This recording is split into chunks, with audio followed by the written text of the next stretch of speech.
Transport, logement, vacances, restauration, la consommation collaborative séduit des marchés de masse et déferle sur tous les secteurs.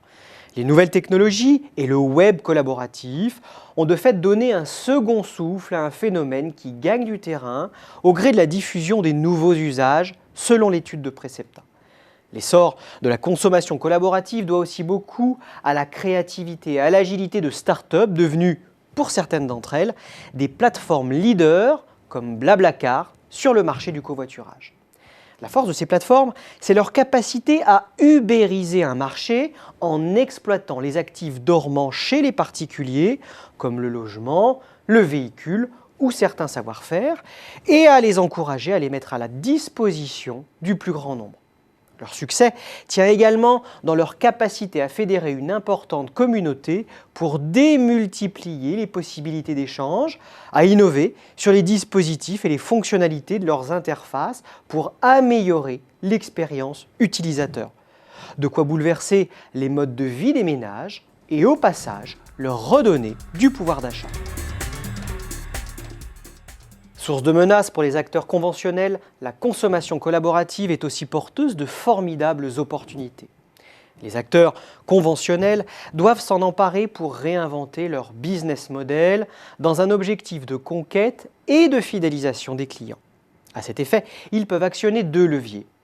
Le premier, c'est l'optimisation des maillons de la chaîne de valeur, comme la R&D, la logistique ou la vente, dans une logique de co-création. Cela se traduit en général par une réduction des coûts avec l'aide de la communauté, celle-ci se substituant en quelque sorte aux ressources internes. Le deuxième levier revient à améliorer la proposition de valeur dans une logique servicielle.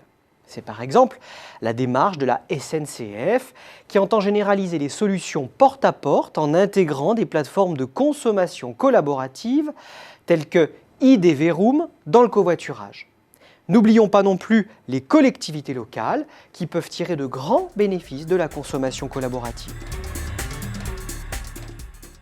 Pour l'instant, peu de rapprochements entre acteurs conventionnels et entreprises numériques ont été recensés. Pourtant, la situation ne peut pas durer indéfiniment. Il suffit pour s'en convaincre de penser aux incertitudes qui planent sur l'activité, mais aussi à l'environnement législatif et concurrentiel des plateformes. Les deux sphères vont se rapprocher puis fusionner, ouvrant ainsi la voie à la convergence des marchés de l'avis des experts de Precepta. Les points d'interconnexion vont se multiplier, entre autres via des alliances stratégiques nouées dans un jeu gagnant-gagnant. L'agilité et la créativité des plateformes seront des sources d'opportunités pour réinventer les modèles d'affaires des acteurs traditionnels. A contrario, la solidité des entreprises conventionnelles sera un solide point d'appui à la croissance des startups.